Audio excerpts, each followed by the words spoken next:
पुस्तक उसके 1 अध्याय के 1 पद में प्रथम पुरुष संज्ञा से ऐसा प्रतीत होता है कि इस पुस्तक का लेखक नेहमिया ही था। यदि एजरा इसका लेखक था तो वह नेहमिया के लेख से नकल उतार रहा था। एजरा की पुस्तक की नाई इस पुस्तक में भी पत्रों, आदेशों, पंजिकाओं और अन्य दस्तावेजों की प्रतियां विहित है। दोनों पुस्तकें एक ही लेखक ने लिखी है। संभवतः एजरा ही इनका लेखक था। इब्रानी धर्मशास्त्र में ये दोनों पुस्तकें एक हैं। नेहमिया एक साधारण मनुष्य था और एजरा याजक था। एजरा की पुस्तक का मुख्य विषय मंदिर का पुनः निर्माण है और नेहमिया की पुस्तक में मुख्य विषय शहर पनाह का पुनः निर्माण है। एजरा की पुस्तक में लौटने के बाद धार्मिक परिदृश्य दिखाया गया है, जबकि नेहमिया की पुस्तक में राजनीतिक पक्ष दर्शाया गया है। एजरा याजकों एवं शास्त्रियों का एक अति उत्तम प्रतिनिधि है, जबकि नेहमिया व्यापारियों का कुलीन प्रतिनिधि है। सामर्थी फारसी राजा अर्थ क्षेत्र के दरबार में नेहमिया को प्रतिष्ठित स्थान प्राप्त था, परंतु उसका मन परमेश्वर की प्रजा और यरूशलेम के निमित्त परमेश्वर की योजना में लगा हुआ था। मैं बार बार इस पुस्तक को पढ़ने पर बाध्य हो जाता हूँ, क्योंकि यह पुस्तक ऐसी ही है। मेरे मित्रों, कालक्रम के अनुसार यह पुस्तक ऐतिहासिक पुस्तकों के अंत में आती है। जहाँ तक समय का संबंध है, हम इस पुस्तक में अंत समय पर आ जाते हैं, और जहाँ तक यहूदियों का संबंध है, पुराना नियम उनके इतिहास में इससे आगे नहीं जाता है। इज़रा की पुस्तक दूसरे इतिहास के बाद 70 वर्ष की कहानी सुनाती है। बंधुआई के 70 वर्ष पूरे हो जाने के पश्चात यहूदी स्वदेश लौटे। इज़रा का दल जरुब्बाबेल के दल के लगभग 75 वर्ष पश्चात आया था। नहमिया इज़रा के आगमन के 15 वर्ष पश्चात आया था, और ये आंकड़े अनुमानित हैं और बंधुआई के बाद इसराइल के इतिहास के चरणों को व्यक्त करते हैं। इससे हमें समझ में आता है कि दानियल के 70 सप्ताह परिदृश्य में तार्किक रूप से समायोजित होते हैं। दानियल के ये 70 सप्ताह नेहमिया की पुस्तक से आरंभ होते हैं, इज़रा से नहीं। यरूशलेम के पुनः निर्माण और पुनर्द्वार की आज्ञा निकालने से मसीह राजकुमार तक 7 सप्ताह होंगे। नेहमिया की घटनाओं की पृष्ठभूमि है दानियल की पुस्तक 9 अध्याय उसके 25 पद में।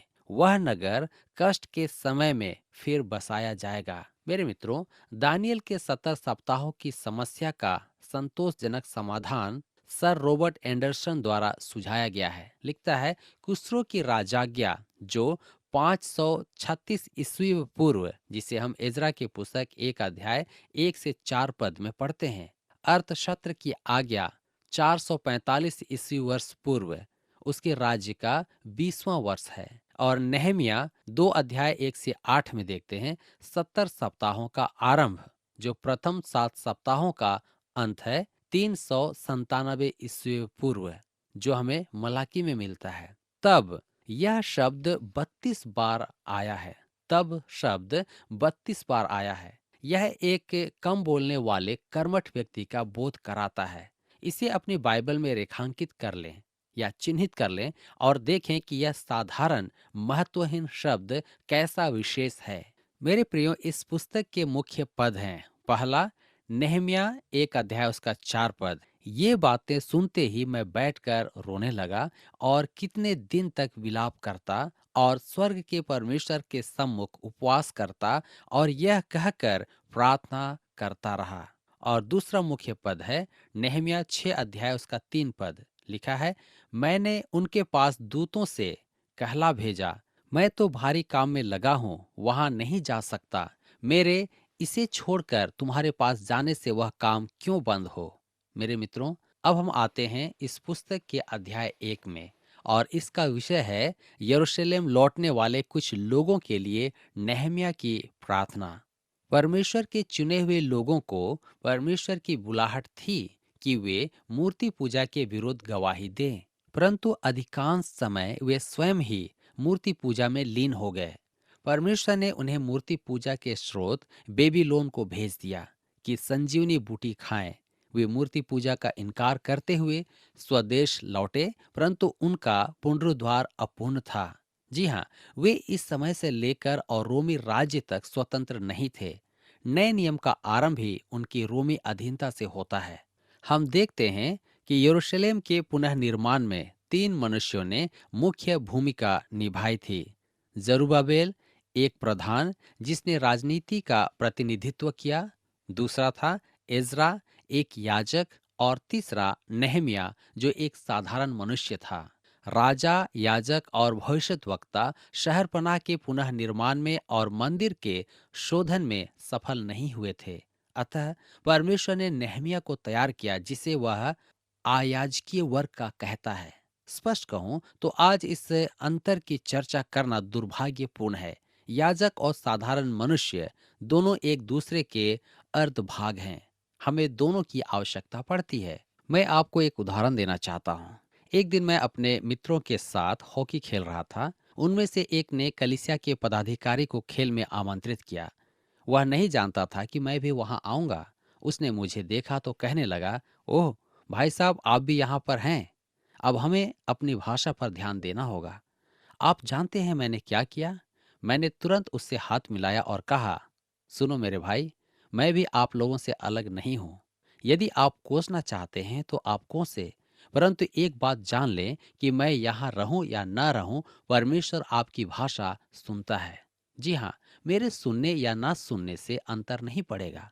आज पादरी और अन्य मनुष्य में एक झूठा अंतर उत्पन्न कर दिया गया है। परमेश्वर की संगति में रहना दोनों ही के लिए महत्वपूर्ण है, एक विश्वासी और अन्य विश्वासी। मेरे मित्रों, इसके पश्चात हम देखते हैं कि यरूशलेम की शहरपनाह बनाने वाला एक आम मनुष्य ही था। उसी ने मंदिर का शोधन भी किया। मुझे पूरा विश्वास है कि आज भी परमेश्वर अयाजकीय मनुष्य को महान कार्य के लिए और दृढ़ नींव पर कार्य करने के लिए तैयार कर सकता है। आज भी पुनः निर्माण की आवश्यकता है। स्पष्ट बात तो यह है कि मैं परमेश्वर की बाट जोह रहा हूं कि वह एक युवक को तैयार करे जो कि सेमिनरी अर्थात धर्म विज्ञान के विद्यालय में नहीं गया हो। मेरे प्रियो, मुझे बाइबल अध्ययन के विद्यार्थियों से कोई शिकायत नहीं है, परंतु परमेश्वर समय समय पर ऐसे मनुष्यों को भी उभारता है जो सेमिनरी की पृष्ठभूमि से नहीं है। जी हाँ, व्हाइट एल मूडी, संडे और विली ग्राहम आदि विशिष्ट जन हैं। हमें नेहमिया जैसे मनुष्य की आवश्यकता है। जी हाँ, नेहमिया सतर्कता से काम करने और कार्य एवं प्रार्थना करने में विश्वास रखता था। जागते रहो, प्रार्थना में लगे रहो, काम करो, प्रार्थना करो, उस व्यक्ति के शब्द हैं। फारस में उसके पास बहुत अच्छी सरकारी नौकरी थी। वह राजा का पिलाने हारा था। वह एक भला, सदाचारी और सत्यनिष्ठ व्यक्ति था। वह फारस में ही रह सकता था, परंतु यदि वह वहां रुक जाता तो परमेश्वर की पुस्तक में उसका नाम नहीं आता। जी हाँ, हम उसके बारे में कभी नहीं सुनते। मैं चाहता हूं कि आप इस व्यक्ति का परिचय पाते समय उसकी विशेषताओं पर भी ध्यान दें। तो आइए मैं आपका परिचय नेहमिया, एक निष्ठावान मनुष्य से करवाता हूँ। यरूशलेम में लौट आए यहूदियों के लिए नेहमिया की चिंता इस अध्याय के प्रथम 7 अध्याय शहरपनाह के पुनरुद्धार से संबंधित है। शेष पुस्तक जागृति और सुधार से संबंधित है। पहला अध्याय नेहमिया की प्रार्थना से आरंभ होता है। तो आइए हम पढ़ें नेहमिया की पुस्तक 1 अध्याय, उसका 1 और 2 पद।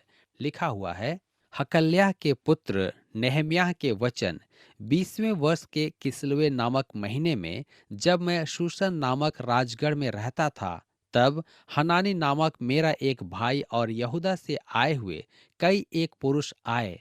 तब मैंने उनसे उन बचे हुए यहूदियों के विषय जो बंधुआई से छूट गए थे और यरूशलेम के विषय में पूछा। मित्रों, ध्यान दीजिए। नेहम्याह ने बंधुआई से छूटे स्वदेश में वास कर रहे यहूदियों के बारे में पूछा।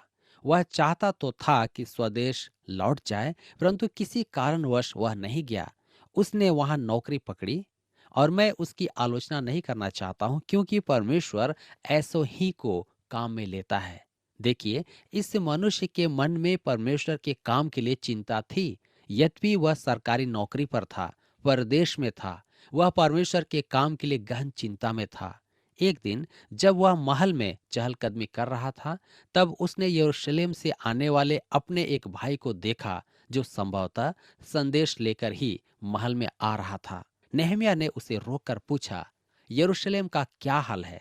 उसे यह जानकारी मिली जिसे हम नेहमिया 1 अध्याय के 3 पद में पढ़ते हैं। उन्होंने मुझसे कहा, जो बचे हुए लोग बंधुआई से छूटकर उस प्रांत में रहते हैं, वे बड़ी दुर्दशा में पड़े हैं और उनकी निंदा होती है, क्योंकि यरूशलेम की शहर पनाह टूटी हुई है और उसके फाटक जले हुए हैं। यह एक अच्छा परिदृश्य नहीं है। परमेश्वर का काम और उसके लोग कैसी दयनीय दशा में थे। यहूदियों की प्रतिष्ठा सम्मानित नहीं थी, क्योंकि वे चूक गए थे और परमेश्वर ऐसा नहीं होने देगा। दुर्भाग्य से हम आज भी ऐसा नहीं होने दे सकते हैं। जी हाँ, नेहमिया यह समाचार सुनकर अत्यधिक चिंतित हो गया। वह इसके उत्तर में बहुत कुछ कह सकता था। वह कह सकता था, भाइयों, यह तो बहुत बुरी बात है। सुनकर बहुत दुख हुआ। मैं आपके लिए प्रार्थना करूंगा, परमेश्वर आपको आशीष देंगे। वह अनेक धार्मिक एवं मसीही शब्दावलियों का उपयोग कर सकता था, काम में ला सकता था, परंतु संभवतः वह उनसे अनभिज्ञ था। यहाँ महत्वपूर्ण बात यह है कि नेहमिया चिंतित हो गया। आइए देखते हैं नेहमिया की प्रार्थना। नेहमिया 1 अध्याय के 4 पद में लिखा है, ये बातें सुनते ही मैं बैठकर रोने लगा और कितने दिन तक विलाप करता और स्वर्ग के परमेश्वर के सम्मुख उपवास करता और यह कहकर प्रार्थना करता रहा। इस पद में मैं अनेक बातों पर आपका ध्यान आकर्षित करना चाहता हूँ। नेहमिया अपने लोगों की दुर्दशा के प्रति उदासीन नहीं था, न ही वह दोष लगाने वाला आलोचक था। वह कह सकता था, अरे, उन्हें ऐसा करना था, वैसा करना चाहिए था। जी नहीं, वह चिंता में पड़ गया। इज़रा की पुस्तक में क्या आपको स्मरण है कि वहां की दुर्दशा देखकर और सुनकर इज़रा की मनोदशा क्या थी? वह एक याजक था और बहुत चिंतित था। अब एक अयाजकीय अर्थात नेहमिया याजक नहीं है, फिर भी एक ऐसा मनुष्य है जो चिंता में पड़ा हुआ है। आज मसीह का उद्देश्य संकट में है। मुझे तो शक है कि आलोचक और रुचि प्रकट करने वाले वास्तव में चिंता करते हैं या नहीं। यदि आपकी आलोचना के विषयों से आपका दिल नहीं दुखता है, तो शांत हो जाएं। बातें तो बहुत हैं, परंतु आंसू बहुत कम है।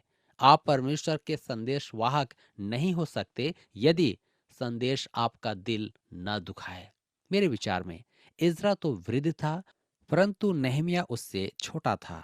इज़रा बंधुआई के समय एक बालक था और मेरे विचार में नेहमिया वहां जन्मा था। यही कारण है कि इज़रा की पुस्तक के अध्ययन में मैंने बेबीलोन में रुक जाने वाले यहूदियों की आलोचना नहीं की थी। यद्यपि उनका वहां रुक जाना परमेश्वर की इच्छा में नहीं था। वहां कुछ ईश्वर भक्त मनुष्य थे। रोमियो की पत्री 14 अध्याय उसके 4 पद में पौलुस कहता है, तू कौन है जो दूसरे के सेवक पर दोष लगाता है? उसका स्थिर रहना या गिर जाना उसके स्वामी ही से संबंध रखता है। जी हाँ, आपको और मुझे उनका न्याय करने का अधिकार नहीं है। हमें अन्य विश्वासियों का न्याय करने में अत्यधिक सतर्क रहना है। यदि हमें परिस्थितियों का पूर्ण ज्ञान न हो। वह बैठकर रोने लगा। नेहमिया सरकारी नौकरी पर था, परंतु उसकी नौकरी उसे बैठकर रोने से रोक न सकी। ध्यान दीजिए, कितने दिन तक विलाप करता और स्वर्ग के परमेश्वर के सम्मुख उपवास करता और यह कहकर प्रार्थना करता रहा। यह उन मनुष्यों का स्रोत और आसरा था। इज़रा ने भी यही किया और अब नेहमिया ने रोना और विलाप करना आरंभ कर दिया। मेरे मित्रों, मैं एक बार फिर आपका ध्यान इस कथन की ओर आकर्षित करना चाहता हूँ। स्वर्ग के परमेश्वर, ध्यान दीजिए, एजरा, नेहमिया और दानियल की पुस्तकों में यह अभिव्यक्ति काम में ली गई है। यह परमेश्वर की पदवी है जो इन 3 पुस्तकों में दर्शाई गई है। यरूशलेम के विनाश के बाद परमेश्वर को मंदिर से संबंधित नहीं दर्शाया जाता था। करूबों पर विराजमान परमेश्वर महिमा प्रस्थान कर चुकी थी। इसराइल की कुल चिन्ह ढाल पर लिखा था इकाबोद, प्रभु परमेश्वर स्वर्ग लौट गया है। यही कारण है कि वह बंधुआई के बाद की पुस्तकों में स्वर्ग का परमेश्वर कहा गया है। इसके बाद वह तब तक प्रकट नहीं हुआ जब तक उसका मानवीय रूप बैतलहम में प्रकट नहीं हुआ। सरदूत ने कहा था, लूका रचित सुसमाचार 2 अध्याय के 14 पद में, आकाश में परमेश्वर की महिमा, मसीह मानव देह में पृथ्वी पर आया था। वह एक दिन फिर से आएगा। प्रभु यीशु मसीह ने स्वयं कहा, मत्ती रचित सुसमाचार 24 अध्याय के 30 पद में, तब मनुष्य के पुत्र का चिन्ह आकाश में दिखाई देगा। तब पृथ्वी के सब कुलों के लोग छाती पीटेंगे और मनुष्य के पुत्र को बड़ी सामर्थ्य और ऐश्वर्य के साथ आकाश के बादलों पर आते देखेंगे। जी हाँ, मैं वह चिन्ह तो नहीं जानता, परंतु अनुमान लगाता हूँ कि वह परमेश्वर की शकीना महिमा होगी। जो भी है, नेहमिया के युग में परमेश्वर स्वर्ग का परमेश्वर कहलाता था। नेहमिया भी उसे यही कहकर संबोधित करता है। यह एक महान प्रार्थना थी। अध्याय 9 में एक और प्रार्थना हम पाएंगे। नेहमिया 1 अध्याय उसके 5 पद में हम पढ़ते हैं, लिखा है, हे स्वर्ग के परमेश्वर यहोवा, हे महान और भय योग्य ईश्वर, तू जो अपने प्रेम रखने वाले और आज्ञा मानने वाले के विषय अपनी वाचा पालता और उन पर करुणा करता है। हम यहाँ भय योग्य शब्द पर ध्यान देंगे, क्योंकि इस शब्द को प्रायः गलत समझा जाता है और इसका उपयोग भी गलत ही किया जाता है। सच तो यह है कि पादरियों को रेवरेंड नहीं कहना चाहिए, क्योंकि इसका अर्थ है भय योग्य। मैं संभवतः गलत हूँ। हमें कुछ लोगों को भय योग्य श्री कहना चाहिए। मैं गंभीरता से कह रहा हूँ कि रेवरेंड शब्द केवल परमेश्वर के लिए काम में लेना चाहिए। किसी ने इसी विचार को इस प्रकार से व्यक्त किया है, मुझे श्रीमान कहो, मुझे मित्र कहो, मैं प्रेम से सुनूंगा, परंतु दुख मत दो मेरी आत्मा को, मुझे रेवरेंड कहना छोड़ दो। मेरे मित्रों, रेवरेंड शब्द उस युग में पादरियों के लिए काम में लिया जाता था जब समुदाय में उनका बड़ा मान सम्मान था। आज यह सच नहीं रह गया है। सच तो है कि कलीसिया में भी यह सच नहीं है।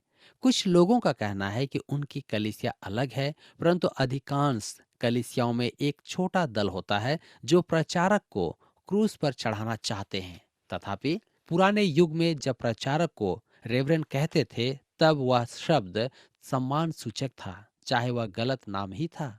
आज मैं किसी भी उद्धार से रहित मनुष्य को उसके संबोधन से पहचान सकता हूँ। वर्षों पूर्व मैं एक ड्राई क्लीनर के पास में जाता था और उसका युवा मालिक मुझे रेवरेंड कहता था। वहां प्रवेश करने और प्रस्थान करने के मध्य वह मुझे लगभग 20 बार रेवरेंड कह देता था। वह उद्धार से रहित मनुष्य था। वह मेरी गवाही पर तो लगभग ध्यान ही नहीं देता, परंतु वह मेरे लिए रेवरेंड पद नाम का उपयोग करना चाहता था।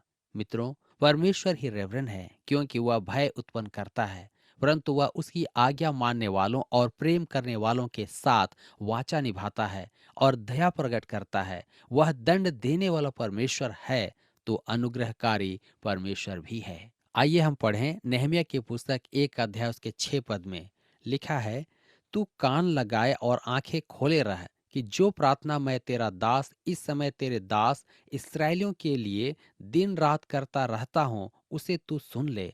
मैं इस्राएलियों के पापों को जो हम लोगों ने तेरे विरुद्ध किए हैं मान लेता हूँ। मैं और मेरे पिता के घराने दोनों ने पाप किया है। यहाँ नेहमिया के शब्दों पर ध्यान दे। वह यह नहीं कहता है मैं उनके पापों को मान लेता हूँ। नहीं, वह कहता है मैं इस्राएलियों के पापों को जो हमने तेरे विरुद्ध किए हैं मान लेता हूँ। मैं और मेरे पिता के घराने दोनों ने पाप किया है। वह स्पष्ट कहता है मैं पापी हूं और मेरे पिता के घराने ने पाप किया है। इसराइल ने पाप किया है। हम कलीसिया में इस प्रकार का पाप अंगीकार या पाप स्वीकारण कितनी बार सुनते हैं? क्या आपने कभी सुना है? नेहमिया ने अपनी प्रार्थना में पापों को स्वीकार किया। यहूदियों की चूक या गलती पाप के कारण थी।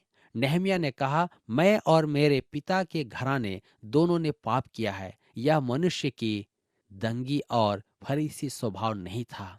मेरे मित्रों, आज हम अपनी प्रार्थनाओं में कितनी बार अपने परिवार और अपनी गलतियों को परमेश्वर के सामने मान लेते हैं।